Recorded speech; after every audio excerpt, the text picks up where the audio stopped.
Gadag breaking news. ಗದಗ್ನಲ್ಲಿ ಮಾಜಿ ಸಚಿವ ಹಾಗೂ ಹಾಲಿ ಶಾಸಕ ಸಿಸಿ ಪಾಟೀಲ್ ಹೇಳಿಕೆ.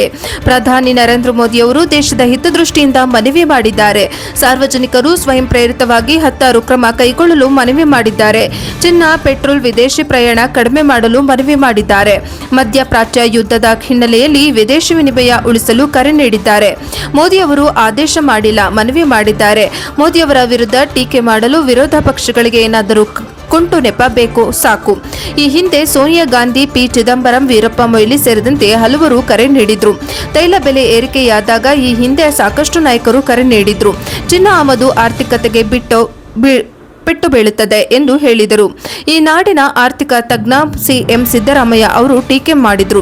ಕಾಂಗ್ರೆಸ್ ಎಷ್ಟು ಅಧೋಗತಿಗೆ ಇಳಿದಿದೆ ಅಂತ ರಾಜಕಾರಣ ಮಾಡುವಾಗ ಮಾಡಲಿ, ರಾಷ್ಟ್ರೀಯ ಭದ್ರತೆ ಬಂದಾಗ ಈ ರೀತಿ ಹೇಳಿಕೆ ನೀಡಿದ್ರೆ ಅವರನ್ನು ದೇಶ ಪ್ರೇಮಿಗಳು ಎಂದು ಕರಿಬೇಕು, ಮತ್ತೆ ಏನು ಕರಿಬೇಕು?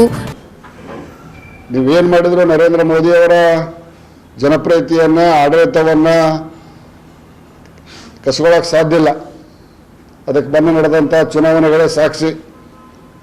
ಆ ಕಾರಣಕ್ಕಾಗಿ ದೇಶದ ಭದ್ರತೆ, ದೇಶದ ಪ್ರೇಮದ ಜೊತೆಗೆ ಚೆಲ್ಲಾಟವಾಡದೆ ಸಕ್ರಿಯ ರಾಜಕಾರಣವನ್ನು ಮಾಡಲಿಕ್ಕೆ ಕಾಂಗ್ರೆಸ್ ಪಕ್ಷ ಮತ್ತು ಅದರ ಮಿತ್ರ ಮಂಡಳಿಗಳು ಕಲಿಬೇಕು ಅನ್ನೋದನ್ನು ನಾನು ಹೇಳ್ತೇನೆ.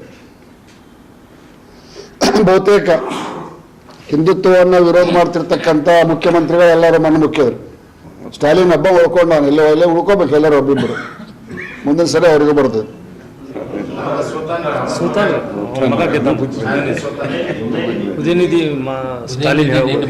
ಉದಯನಿಧಿ ಸ್ಟಾಲಿನ್ ಹಿಂದುತ್ವವನ್ನು ವಿರೋಧ ಮಾಡಿದಂತ ಬಹುತೇಕ ಮುಖ್ಯಮಂತ್ರಿಗಳು ಹೇಳಿ ಹೆಸರಿಲ್ದಂಗೆ ಹೋದ್ರು.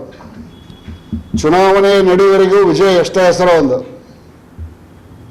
ಚುನಾವಣೆ ಮುಗಿಯುವವರೆಗೂ ವಿಜಯ ಎಷ್ಟೇ ಹೆಸರು, ಫಲಿತಾಂಶ ಬಂದ ನಂತರ ಜೋಸೆಫ್ ವಿಜಯ್,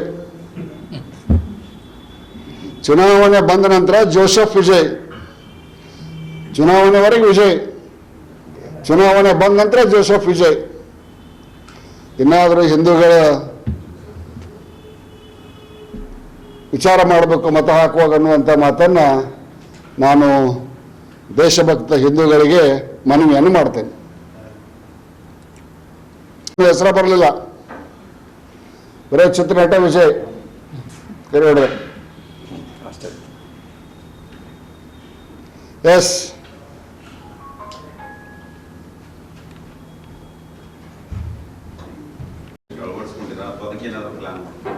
ನಿನ್ನೆ ಮೊನ್ನೆ ಹೇಳಿಕೆ ಬಂದಿದೆ. ನಮ್ಮ ಮನೆಯಲ್ಲಿ 2-3 ಗಾಡಿ ಇದ್ದು, ಲಗ್ನಕ್ಕೆ ಹೋಗ್ಬೇಕಾದ್ರೆ ಎಲ್ಲರೂ ಒಂದೊಂದು ಗಾಡಿ ತೊಗೊಂಡು ಹೋಗಿದ್ರು. ಈ ಗದಗಿನಾಗ 2-3 ಮದುವೆ, ಭಾಳ ಮದುವೆ, ನಾನು ನನ್ನ ಮಗ ಹೋಗೋದಿತ್ತಂದ್ರೆ ಒಂದೇ ಕಾರಣ ಹೋಗೋಣಪ್ಪ ಅಂತ ಮಾತಾಡಿಕೊಂಡು ಸಾಧ್ಯವಾದಷ್ಟು ಮಟ್ಟಿಗೆ ಮೆಟ್ರೋ ಅಂಕಾರ ಇಲ್ಲಿಲ್ಲ. ಬೆಂಗಳೂರಿಗೆ ಹೋದಾಗ ಮೆಟ್ರೋ ಬಳಕೆ ಮಾಡ್ತೇವೆ. ಅದ್ರ ಫೋಟೋವನ್ನು ನಿಮ್ಗೆ ಕಳಿಸ್ತೇನೆ.